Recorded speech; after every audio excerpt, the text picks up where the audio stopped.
Est-ce que tu connais l'expérience du parc d'attractions pour rats? Ok, ça peut paraître un peu bizarre comme intro, mais en gros, tu vas le comprendre à travers cette vidéo, c'est que l'expérience en question a beaucoup d'intérêt pour ta vie perso et en fait peut complètement être transcrite dans la vie humaine. De toute façon, on est juste des gros rats.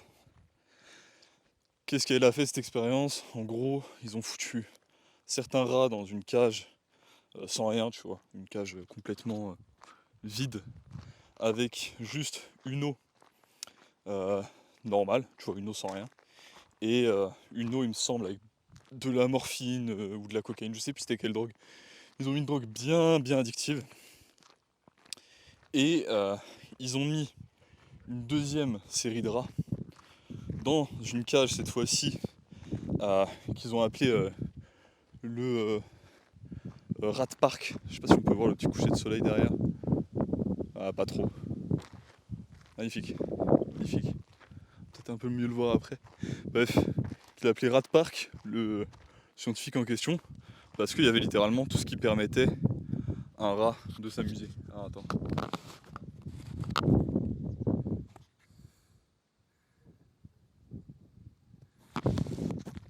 Bon, tu l'auras vu vaguement. C'est déjà cool.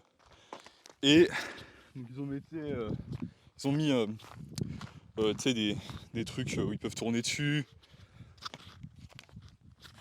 un labyrinthe, vraiment de quoi s'amuser, tu vois. Pour des rats, en tout cas. Et résultat, ça a été quoi? Alors, sachant qu'ils leur ont mis aussi l'eau normale et l'eau avec de la drogue. Résultat, ça a été quoi?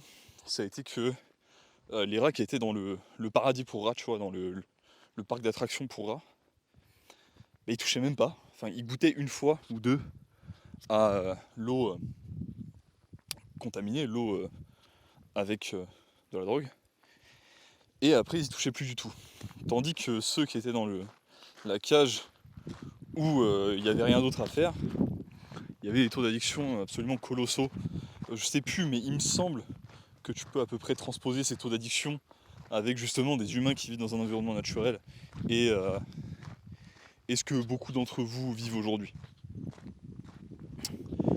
Et ça m'amène, moi, à mon postulat, qui est que l'addiction et en général ce genre de comportement malsain, tu vois, que ce soit l'addiction, parce que il y a trop une connotation, tu vois, drogue ou quoi, mais l'addiction, ça peut être l'addiction aux médias, ça peut être Instagram, ça peut être le porno, ça peut être la malbouffe, ça peut être tout ça, tu vois, ça n'a pas besoin d'être la verte ou d'être un truc plus hardcore que ça, tu vois. Toute surconsommation qui a un impact important négatif sur ta vie est en vrai une addiction, tu vois. Moi, le postulat que je veux te faire, c'est que ça, c'est pas nécessairement lié à ta force mentale, ton caractère ou je sais pas quoi. C'est peut-être lié un peu à ton expérience de vie dans le sens ta famille, etc. Tu vois, parce que même si t'as vécu dans un environnement cool, si t'as eu des abus dans ton enfance, etc., ça peut t'amener, on le sait, évidemment, à ce genre de situation, à ce genre d'addiction. Mais hors de ça, en règle générale, plus t'es dans un environnement peu riche, tu vois, un environnement qui t'offre pas grand chose à faire, et plus t'es aliéné, t'as pas de relations sociales, enfin tu manques de relations sociales saines et naturelles, plus t'as de chances de tomber dans des addictions. Et donc c'est moins, tu vois, les addictions, le produit de ta volonté ou quoi que ce soit, même si c'est peut-être, enfin c'est le cas des fois, tu vois, que bah, en vrai le produit de ton environnement, tu vois, c'est moins ton libre arbitre euh, qu'autre chose. Et moi c'est quelque chose qui s'est confirmé dans ma vie perso, en vrai assez récemment, tu vois. Euh, Là ça fait vraiment un bail que j'ai pas eu d'addiction à un truc, tu vois. Que ce soit les jeux vidéo, le porno, etc. Bon, je bois encore du café. Oui, la caféine, c'est une drogue, c'est peut-être une addiction, mais bon, c'est pas dramatique. Et c'est pas des quantités comme ça pouvait m'arriver justement quand je faisais un boulot d'esclave que je taffais dans une usine de peinture. Et ouais, récemment, tu vois, quand j'étais en Pologne, j'avais des potes, tout ça, tu vois. Mais le fait d'être enfermé dans un appart, de pas avoir de dehors où je me sentais quand même chez moi, où je me sentais à l'aise, ou en tout cas complètement à l'aise, et aussi d'être éloigné de ma famille. En fait, juste le fait d'avoir moins de trucs à faire dans un environnement naturel, tu vois. Genre bah là, je me réveille, faut que j'aille m'occuper des veaux, faut que je fasse une cage pour des poules, faut que je fasse des trucs dans le genre, tu vois. Donc je suis occupé, et à chaque fois c'est des tâches qui sont différentes, qui me stimulent. Et en fait c'est un peu ça, l'état dans lequel tu es censé être un peu tout le temps, naturellement en tant qu'être humain. Genre, je pense pas que ce soit normal, tu vois. Putain, c'est un peu penché. Je vais essayer de poser ça autre part. Bref, je pense pas que ce soit normal, tu vois, euh, de d'avoir une routine, d'avoir un quotidien très répétitif. Je pense pas que ce soit naturel. Dans un environnement naturel, tu vois, quand t'es dans la forêt ou quoi, et c'est dans ce genre d'environnement que nos ancêtres ont vécu jusqu'à très très récemment en vrai. T'es toujours confronté à des choses différentes, tu vois une plante différente, tu vois euh, un champignon différent, tout ça ça change en fonction des saisons. Tu vois des animaux différents aussi, tu les vois à plein de stades. Quand tu les chasses, ils vont pas toujours avoir les mêmes réactions. Tu vois, je suis pas certain que le quotidien du remplissage de fichiers Excel de la plupart des gens aujourd'hui, enfin de la plupart, non, de beaucoup de gens aujourd'hui, soit naturel. Je suis encore moins sûr que l'aliénation progressive qui s'est faite de l'unité familiale, des relations sociales et en fait de tout ce qui nous fait nous sentir partie de quelque chose, partie d'un ensemble, tu vois, partie d'une communauté, soit quelque chose de normal non plus. À vrai dire, je pense que c'est tout sauf naturel et que c'est un peu tout ce qui nous détruit. Maintenant, ça se trouve actuellement, tu es dans une situation où tu te dis, ok, ça s'applique à moi, mais bah là, je peux pas y faire grand chose. Et t'as un peu raison, mais t'as un peu tort. J'ai eu plusieurs phases dans ma vie, jusqu'à récemment là en Pologne. Même si, tu vois, j'avais un pote avec moi, et en vrai, c'est une super expérience, tu vois. C'est juste, je suis retombé dans certains travers et je sais reconnaître, identifier à quoi c'était dû à ce moment-là. Et c'est un peu le sujet de cette vidéo, tu vois. C'est que ces travers-là, en fait, sont pas naturels. Et c'est pas normal d'avoir aussi à lutter autant mentalement contre ces choses-là, tu vois. Au point où ça t'épuise, où ça dépense ton énergie dans quelque chose de purement improductif, parce que juste lutter contre l'envie de scroll ou de bouffer un putain de beignet plein de seed oils, c'est juste une perte d'énergie, tu vois. Il n'y a aucun gain là-dedans. C'est vraiment que du chaos et que du chaos inutile. Putain, où je voulais en venir. Ouais, c'est dans une phase de ta vie où tu te dis, ouais, je peux pas avoir tout ça, tu vois. Je peux pas avoir l'environnement naturel où je peux être créatif et m'amuser comme je le veux. Et les relations sociales et la communauté, en fait. Parce que c'est plus que juste des relations sociales, c'est de la communauté dont tu as besoin. La communauté qui va avec. Je peux pas avoir ça actuellement. Oui, tu vois, oui, c'est vrai. Mais c'est aussi quelque chose que tu dois construire. Moi, tu vois, dans les phases un peu compliquées comme ça, où en gros j'avais quitté mes cercles sociaux de cas social, et que du coup j'avais plus vraiment de potes, parce que je voulais plus fumer des pètes et rien foutre de mes journées, tu vois. T'as des phases où tu te sens un peu seul, nécessairement. Je vous ai déjà parlé de ça plein de fois. Même par rapport à la famille, par rapport au fait d'arriver dans une nouvelle ville, même si t'as pas fait toutes ces étapes-là, juste le fait d'arriver dans une nouvelle ville, ça peut te faire cet effet. Je vais dire bonjour à Ramsès. Ça va BG? Vous avez vu Ramsès pour ce soir. Maintenant demi-tour. ouais, quelle que soit l'étape à laquelle tu es dans ta vie, regarde les relations que tu as autour de toi. Essaie de voir lesquelles ont vraiment de la valeur, lesquelles en ont peut-être moins.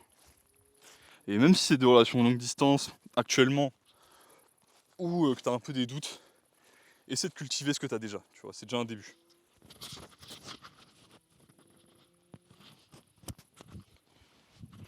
Et si t'as rien, ce qui peut indéniablement arriver, bah il y a plusieurs pistes que t'as. Tu peux commencer un peu à exposer ce que t'aimes et ce que tu fais, tu vois. L'avantage d'internet aujourd'hui, c'est que même si t'es un mec chelou, si t'as des trucs que t'aimes et que tu le mets en avant, bah généralement tu vas trouver des gens un peu comme toi, tu vois, assez facilement. Et ça, bah ça peut t'aider derrière à aussi cultiver des relations dans la vraie vie.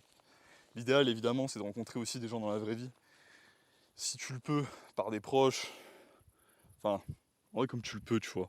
Toute occasion de rencontrer du monde est une bonne occasion. En vrai, il y a plein de lieux qui sont faits pour ça quand tu y penses. Si t'es religieux, l'église c'est un peu fait pour ça. C'est quand même fait pour rassembler, tu vois. Pour faire communauté des gens qui ont les mêmes croyances. Si t'es musulman, c'est la mosquée, etc. Bref, t'as compris le propos avec ça. Mais si tu l'es pas, c'est vrai que ça peut paraître un peu plus galère. Après, il y a tout, tu vois, il y a des clubs de sport, il y a des clubs de couture, il y a... Prends une nouvelle activité, tu vois, ça revient à la vidéo d'hier sur teste un nouveau truc dans lequel t'es mauvais. Teste un nouveau truc dans lequel t'es mauvais et fais-le avec des gens, tu vois. Parce que si t'es en campagne, c'est plus facile de cultiver la communauté parce que les gens en campagne sont plus communautaires, généralement. Si t'as pas de communauté alors que t'es en campagne, c'est que t'as pas vraiment fait d'efforts pour connaître, rencontrer tes voisins, enfin connaître le monde autour de toi, tu vois. Pour trouver des gens de ton âge, si t'es jeune comme moi, ça peut être compliqué. Mais rencontrer des gens, c'est loin d'être impossible. Et puis généralement, t'as plein d'événements, tu vois, genre là moi je suis en Bretagne, c'est pareil dans les autres régions avec d'autres choses. T'as toujours des fest-noz, t'as toujours des événements où tu peux rencontrer du monde, tu vois, des gens sympas, tu vas au marché pour acheter tes produits de qualité, pour manger de la bonne bouffe et être en bonne santé. Ouais bah c'est nickel, c'est aussi une occasion de discuter avec les gens, tu vois. Le marché, les gens ils y viennent autant pour acheter leurs produits que pour discuter avec les producteurs. Voilà. Mais si t'es en ville, tu peux te dire ouais. Enfin non en fait tu te dis rien du tout, si t'es en ville c'est très facile aussi. Si t'es en ville c'est même plus facile parce que t'as quand même accès à tout. Alors certes les gens sont moins ouverts du coup en ville, mais à partir du moment où tu rentres dans quelque chose, tu vois, dans un club, dans un truc un tout petit peu privé, tu fasses un club de handball, un club d'échecs, j'en sais rien. Dès que tu as un truc commun avec les gens, tu peux te mettre à discuter, tu peux te mettre à rencontrer des gens intéressants. C'est sûr que si t'es juste un mec qui va à la salle et après qui rentre chez lui, qui fait son boulot ou quoi, bah là ça peut être un peu compliqué, tu vois. Et d'ailleurs si t'es encore en études, si t'es à l'école ou quoi, c'est l'occasion parfaite de rencontrer des gens. Arrête de... Enfin, j'ai été à ta place, tu vois, j'ai été étudiant et tout. Je me suis fait des idées, j'ai eu des a priori sur des gens.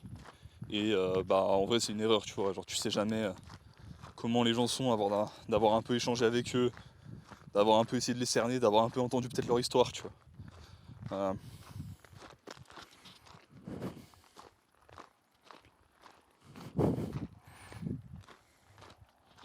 Je pense une des raisons aussi pour lesquelles autant d'entre nous en fait, parce que j'en ai fait partie, exhibent autant des comportements antisociaux. En fait c'est un cercle vicieux, tu vois, c'est-à-dire que comme le parc autour de toi, c'est pas un parc d'attractions, c'est un ghetto en fait, tu vois. Toi t'as pas le parc d'attractions du Rat où t'as tout pour t'amuser, c'est safe. T'as juste, t'as juste le bordel de la France en 2025. Enfin, je suppose que c'est pareil. De toute façon c'est pareil sur le reste d'une bonne partie de l'Europe. Bref, pas le sujet de cette vidéo. Et du coup tu te dis ouais bordel, comment je fais? Et du coup tu te renfermes dans ces comportements là antisociaux. Et comme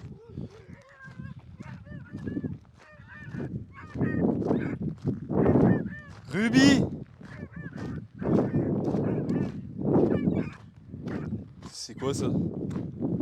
Rencontre avec un animal sauvage, je sais pas ce que c'est que ce truc. C'est quoi Ruby ça?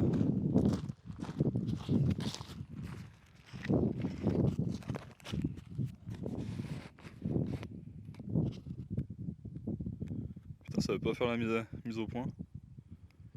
Il y a un truc.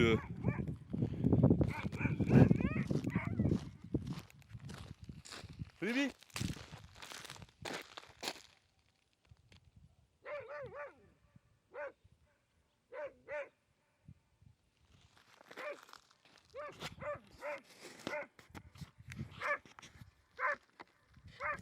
Écoutez, je vais aller voir.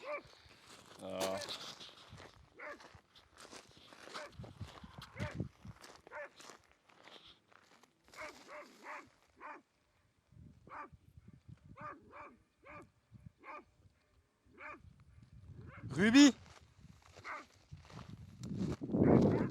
Putain, mais pourquoi tu vas le voir si t'es si peu contente?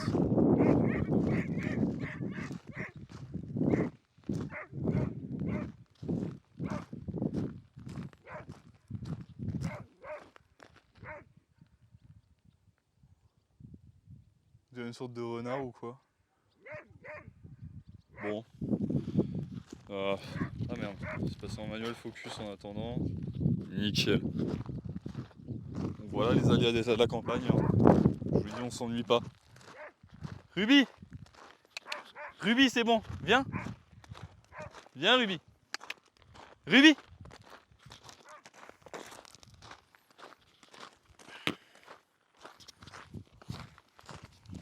Et ouais, du coup, je voulais dire, c'est un cercle vicieux en fait, parce que plus de choses qui favorisent la destruction de la communauté et tout ça, plus c'est dur de trouver des gens, et plus c'est attirant tout ce qui est comportement addictif. Et derrière ces comportements addictifs, tu vois, que ce soit les réseaux sociaux ou quoi, en particulier les réseaux sociaux, le contenu short form, toutes ces conneries-là, favorisent énormément les comportements antisociaux, tu vois. Parce qu'ils te détruisent le cerveau, ils te détruisent ta capacité d'empathie, en fait, de te mettre à la place de quelqu'un. Te mettre à la place de quelqu'un, en fait, en soi, c'est quand même une opération cognitive assez avancée, tu vois. C'est pas forcément quelque chose comment de facile. Peut-être de manière un peu primitive, mais adopter vraiment le point de vue de quelqu'un, essayer de se mettre à la place de quelqu'un, voilà, ça demande un petit peu d'intelligence. Et bah, généralement, les comportements addictifs ont tendance à détruire cette intelligence-là. Mais voilà, donc le résumé de ça, c'est si tu te sens sigma, tu vois, parce que tu penses que tu travailles dans ton coin et que t'es un mec dur et je sais pas quoi, qu'à côté de ça, tu galères dans ta vie avec justement des comportements que tu penses ne te représentent pas, tu vois, que tu passes 4 heures à scroll sur Insta alors que tu t'étais dit que t'allais taffer, ou je sais pas quoi, arrête de penser vraiment différent des autres, juste cherche de la communauté, tu vois. Mets ton énergie dans le fait, dépense ton énergie dans le fait de rechercher de la communauté, et le fait même d'avoir cette communauté, d'avoir ces gens auxquels tu tiens, deviendra la raison pour laquelle tu travailles, et la raison pour laquelle tu as vraiment envie de faire ce que tu fais, peut-être déjà. Et ouais, voilà, hein. À peu près tous les mecs. J'espère que vous aurez pu tirer quelque chose de cette vidéo. Je vous dis bye bye.